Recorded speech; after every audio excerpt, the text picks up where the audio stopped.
C'est Émilie et aujourd'hui je vous fais une vidéo pour la prochaine pleine lune du 22 août qui aura lieu à 14h05 en France. Voilà, je suis en vacances donc je vais faire les choses en toute simplicité pour vous expliquer la prochaine pleine lune qui du coup sera encore dans l'énergie du lion et du verseau, le soleil en lion et la lune en verseau. Donc c'était déjà le cas le 24 juillet, on a eu une première pleine lune dans cet axe, hein, lion-verseau, qui nous parle du cœur, du rayonnement, de la réalisation personnelle et de cette énergie du verseau qui est très habitée là depuis le mois de décembre 2020. Où on dit qu'on est passé dans cette ère du Verseau.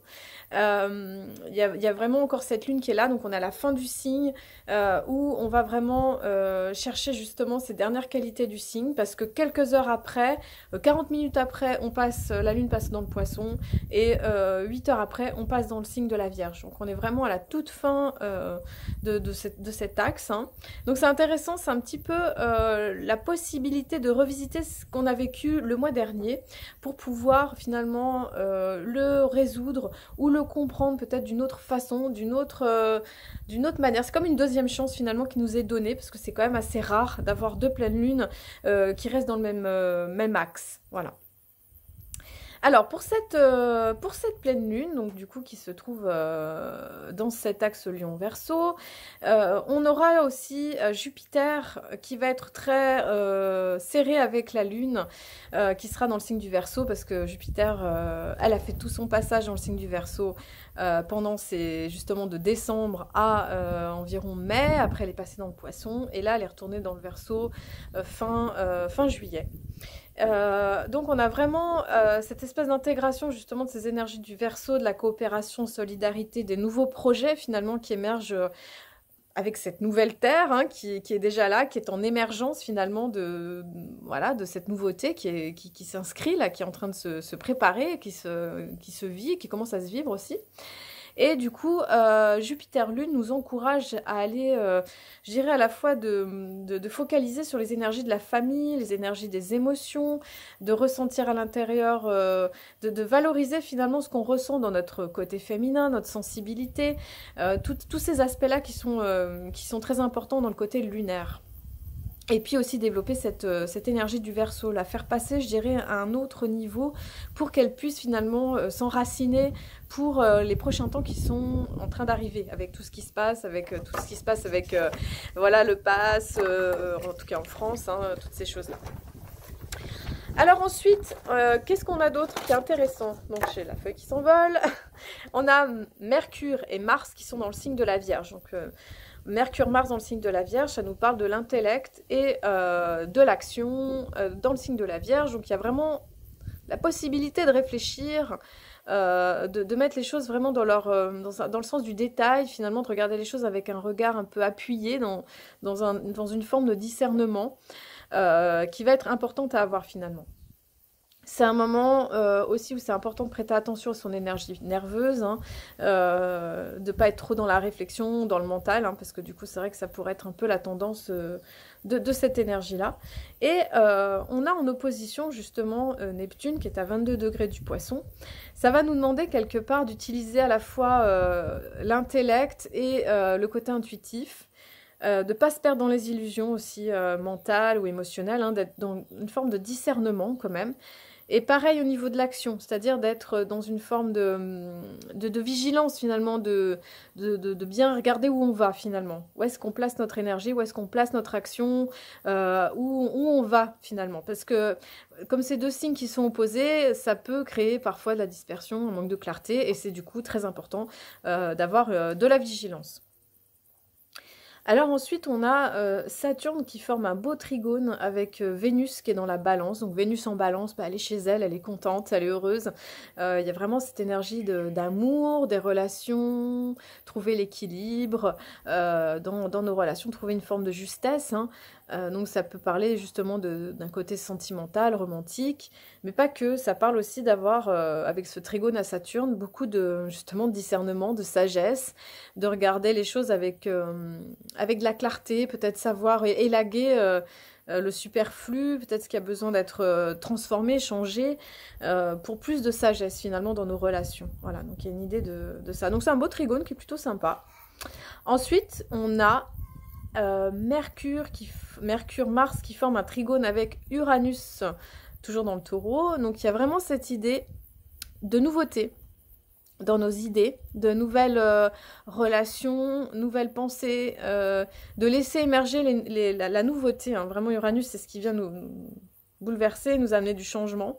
Et c'est d'amener de la nouveauté dans nos actions, dans nos idées, pour préparer, moi je dirais, on prépare vraiment ce futur terrain là, de ce qui va émerger, de ce qui va avoir lieu.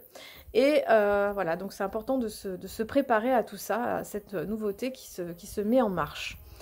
Et donc on a toujours ce trigone, hein, ce carré Uranus-Saturne qui gentiment se dessert, qui va se reformer en fin d'année. Hein, donc on a toute cette pression sociale avec tout ce qui se passe par rapport voilà, au Covid, à la manière dont c'est géré, enfin toutes ces implications que ça a hein, finalement de devoir faire des choix personnels, des choix en famille. Du coup ça va nous engager, ça va nous demander de nous positionner hein, tous. Hein, quelques choix qu'on fera hein, ou qu'on fait déjà, qu'on a déjà pu mettre en place.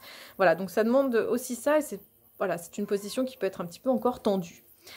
Et donc on a encore, bah voilà, on a ces axes hein, qui sont assez forts, hein, Soleil opposé à la Lune, hein, comme à chaque pleine Lune, hein, donc cette espèce de crise au niveau de se trouver l'équilibre entre soi et le collectif, entre soi et les autres, et de trouver justement comment s'ajuster, comment être en phase avec ces différents paramètres qui nous composent.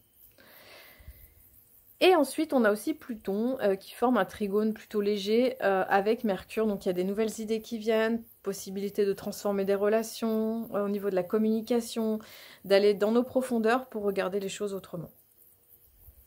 Voilà, donc c'est une pleine lune qui nous donne une deuxième chance. Elle vient quelque part gentiment terminer l'été, parce que du coup on arrive gentiment à cette énergie de la rentrée, voilà, tout doucement. Hein.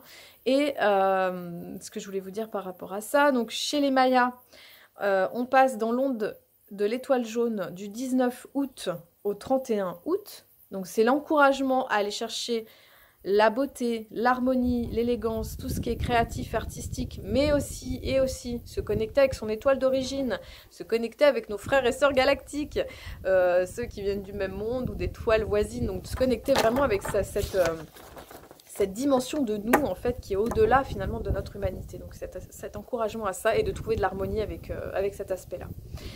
Ensuite, ce qui est important de savoir, c'est qu'on passe aussi dans le deuxième mois lunaire chez les Mayas, c'est-à-dire la lune lunaire, qui est celle qui vient chercher les défis, en fait, les défis, qui vient amener aussi cette énergie un petit peu de dualité. L'énergie, c'est celle du scorpion, qui peut tuer, c'est le venin, hein, ce venin qui peut tuer ou qui peut faire vivre. Voilà, c'est intéressant le symbole. Hein. Du coup, quels sont les obstacles ? Donc, les obstacles, ça va être de justement continuer à avoir du courage, de pouvoir avancer, parce qu'effectivement, il y a cette rentrée gentiment qui se prépare, hein, j'aime bien dire gentiment là, parce que elle va demander quand même de s'engager. Hein, on voit que souvent les décisions gouvernementales, elles sont souvent prises l'été, je ne sais pas si vous avez remarqué, hein, c'est intéressant. Et du coup, après, ça implique finalement des changements quand on arrive à l'énergie de la rentrée. Et ce qui se passe, c'est qu'à la rentrée, nous sommes chez les Mayas, donc on a 260 jours de calendrier et on sera en kin numéro 1, c'est-à-dire le chiffre numéro 1, le 1er septembre. Donc on recommence un nouveau cycle le 1er septembre et du coup c'est comme comme une nouvelle naissance, un recommencement, tout ça là. Donc on sera après en onde du dragon. Le dragon, c'est vraiment cette renaissance, c'est cette nouveauté qui émerge. Qu'est-ce qu'on va faire avec ce nouveau ? Et c'est pour moi, je trouve que c'est très intéressant que ça tombe le 1er septembre. Comment on va faire émerger cette nouvelle naissance avec cette rentrée qui se prépare tranquillement et dans cette énergie finalement des ombres, des dualités, comment on va trouver cette forme d'harmonie et d'intégrité face à ce qui nous attend en termes de positionnement, de choix et de tout ce que ça implique par rapport à toutes nos relations, hein, nos proches, les enfants, la famille, enfin voilà, tout ça. Écoutez, je vous souhaite une très belle pleine lune, prenez soin de vous, beaucoup de douceur, profitez hein, si vous êtes en vacances, moi je suis dans un très beau cadre, là j'en profite, c'est très beau, et bien je vous dis à très bientôt, prenez soin de vous, et puis voilà, à bientôt.